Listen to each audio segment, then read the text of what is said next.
sur la machine ici pour prendre le lie, le loft, mesurer la taille du putter. Donc ça c'est pour faire le fitting de son putter dans un premier temps, prendre les mesures. Avant qu'on fasse quoi que ce soit, il faut déjà voir avec quoi la personne putt. Analyser justement la longueur, le lie, le loft, la forme de putter, voir où la personne s'aligne. Ensuite, analyser ce qu'il fait avec le putter sur son putt lab. Donc, son putt lab, il va analyser 28 points différents.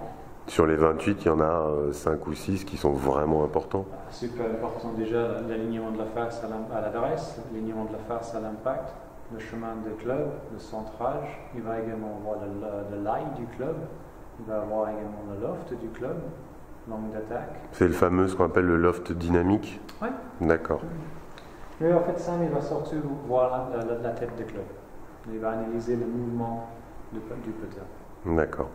Et à partir de là, une fois que tu as ces données-là, toi, par rapport à ton expérience et à ton savoir-faire, tu vas déjà peut-être voir si ça pêche au niveau de la longueur du club, si ça pêche au niveau de la tête du club, si ça pêche au niveau de la forme du hosel, la façon dont on perçoit... Les premières données, la première page, ce serait vraiment justement l'alignement. Donc ça, ce serait la première étape avant qu'on commence à travailler sur l'équilibre, c'est de faire en sorte que ce putter soit aligné de la même façon à chaque fois. D'accord. Et ça, la meilleure stratégie, c'est avec la visée laser? Oui, déjà, on a la même donnée justement au niveau de la visée avec Sam. Et donc ça va me donner le même principe. Donc avec certains types ou certaines formes de putter, on va s'aligner plus ou moins à gauche, plus ou moins à droite. Et donc là, ça va m'orienter tout de suite vers une certaine forme de tête. Là, alors, question, tu finalises donc tout ton fitting et le joueur se retrouve avec une tête complètement à l'opposé de ce qu'il espérait avoir. Ça peut arriver, comme le fitting classique d'ailleurs. C'est pas forcément ce qu'on a envie de jouer qui marche le mieux. D'accord. Et dans ces cas-là, le joueur peut avoir une difficulté à se dire c'est le meilleur sur le papier, mais je suis pas à l'aise forcément avec quoi. On est là pour faire des compromis aussi, hein. C'est pas non plus définitif. Donc c'est vrai que si on trouve un système ou une combinaison qui marche super bien, ce serait dommage de faire autre chose. Tu mets un petit miroir sur la face du putter. Le laser, lui, pointe directement et ça te permet en réflexion de voir où ça va pointer sur le tableau noir. D'accord, donc là... Donc en fait, ce qu'on va faire dans un premier temps, c'est de mettre la balle. La personne va viser normalement, et ensuite on va enlever la balle. Ça donnera une direction. D'accord, donc là, le joueur vise à droite. Le fait de la hauteur, c'est le loft du putter. Exactement. Donc ça, c'est la première étape. Déjà, savoir où la personne vise. En fonction de où on vise, en gros, il y a à peu près 60% des personnes qui visent à gauche. D'accord. 20 à 30% qui visent à droite. Et 10% qui visent tout droit. Et ça vient d'où cette statistique? Naturellement, on est poussé à viser, à avoir un alignement trop sur la droite? Des études qui étaient faites en université américaine, et donc par Idel. Et donc, c'est absolument rien à voir avec l'œil direct gauche ou droit. Ils ont perçu qu'avec l'œil gauche ou l'œil droit directeur, c'était pareil. La statistique est la même. D'accord. Donc, on fonctionne de là où on vise. Ensuite, on va adapter la forme de la tête de putter pour que la personne vise tout droit. D'accord. Ça, pareil, ça c'est par la vision. Donc la vision de chaque personne étant différente, certaines vont voir une tête de club ronde plus à gauche que d'autres. Donc normalement, quand on va viser à droite, par exemple, ça va m'orienter vers un certain type de club qui va faire en sorte que la face du club s'oriente à gauche. Et ça sans qu'on s'en rende compte? Sans qu'on se rende compte. D'accord. Et c'est que la tête ou il y a aussi les différentes formes de hosel qu'il propose? C'est un mélange des deux? Les deux. Ouais. On fonctionne justement où se trouve le hosel, plutôt devant ou à l'arrière. Ça va faire viser plus ou moins à gauche, plus ou moins à droite. Donc il y a la tête de club, le hosel. Après, évidemment, il y a tout ce qui est lie, qui entre en compte aussi. La première étape, ça va être vraiment choisir la tête de club. Trouver la tête qui va faire en sorte que la personne, sans qu'il change de vision, la personne ne change absolument rien. En revanche, la position devant la balle ou l'alignement de la face des clubs sera différent.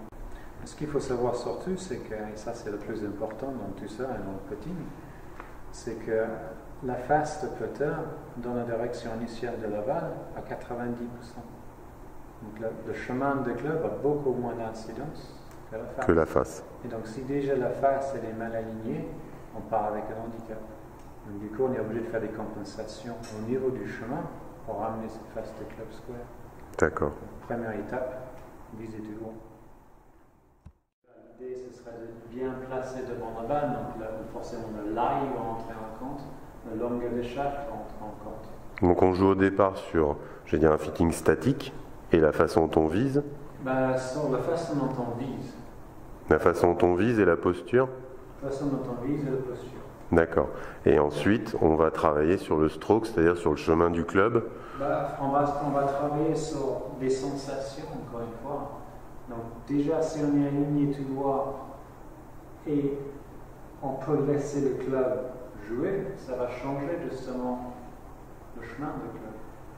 Si on sait qu'on est aligné à gauche, là on est obligé de faire des compensations. Si on sait qu'on est aligné à droite, là on est obligé de faire des compensations. Et la fameuse, enfin pas la fameuse polémique, mais le je putt en ligne et je putt en arc, tout le monde putt en arc, en fait. On a la sensation de putter en ligne, mais on putt en arc. La simple raison, c'est qu'on est sur un plan incliné. À partir du moment qu'on est sur un plan incliné, on va forcément putter en arc. Si on était sur un plan à 90 degrés, là on pouvait putter justement en ligne. Toe hang, c'est l'équilibrage classique d'une lame. Oui, c'est le point qui va tenir, donc qui va conduire vers la base. C'est-à-dire qu'on a le poids qui se situe à peu près ici, quoi. Oui. D'accord. Donc là, on est en toe hang. Donc ça, c'est un toe hang. D'accord. Ensuite, on a le face balance. On va revenir vers tout ce qui est face balance. Donc ça, c'est justement plus pour les gens qui ont la sensation de putter en ligne que de putter en arc. Oui, c'est une façon ils vont être plus à l'aise. Très stable. Le principe en étant justement de bouger le putter très en ligne, faire en sorte que le putter ne s'ouvre pas trop et puis qu'il reste assez square. Et après, on arrive sur l'idéal, où on est justement ce qu'ils appellent donc torque balance, où le poids va faire en sorte que la tête de club pointe vers le haut.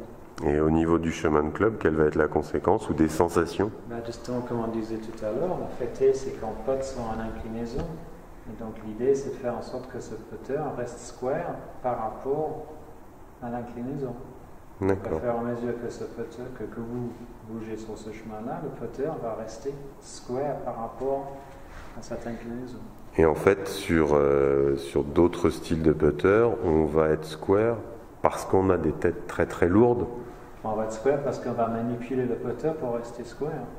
Là, je n'ai pas besoin de manipuler le putter. L'équilibre fait en sorte que je reste naturel.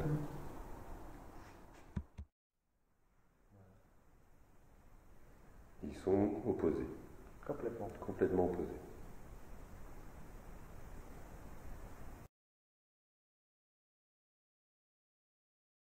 Je vais prendre la balle en montant. Tu prends la balle en montant. Un angle d'attaque en montant. D'accord. Avec 2 degrés moins de loft qu'il y avait au départ. D'accord. Donc la tête est fermée, mais la trajectoire est montante. Exactement. Ce qui va provoquer un top spin. Un top spin. D'accord. Et c'est ce qu'on recherche. Et c'est exactement l'inverse d'un coup de fer. Oui. Où la longueur de club est bonne, la lie est bonne, donc on est plutôt bien centré. Et c'est régulier. Et là, ton putter fait combien de longueur? Là, il est 34,5 avec un lie de 68. 34,5 Alors qu'on fait la même taille, et moi, ce qui va mieux, c'est 36. Et c'est pourquoi? Ta position. D'accord. Toi, tu as une position plus basse? Ouais.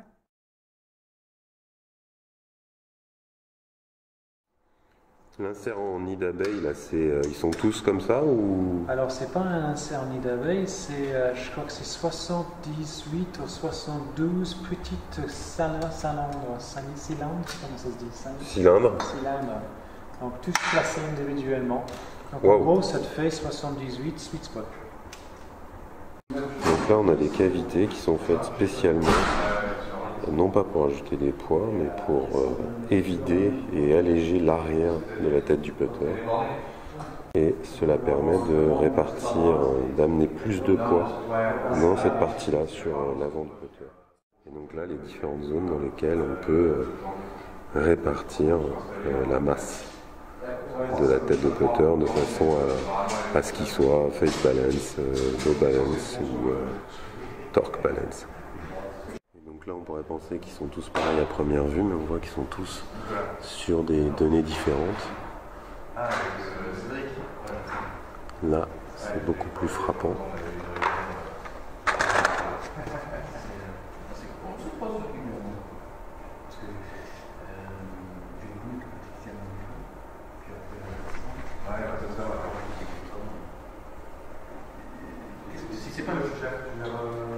Moi je gère les grands comptes et les parties. Donc là, on a des maslottes qui vont aller dans le shaft. Et ici, nous avons un petit outil qui permet en fait de mettre des lignes de visée. Puis on va dire où on veut.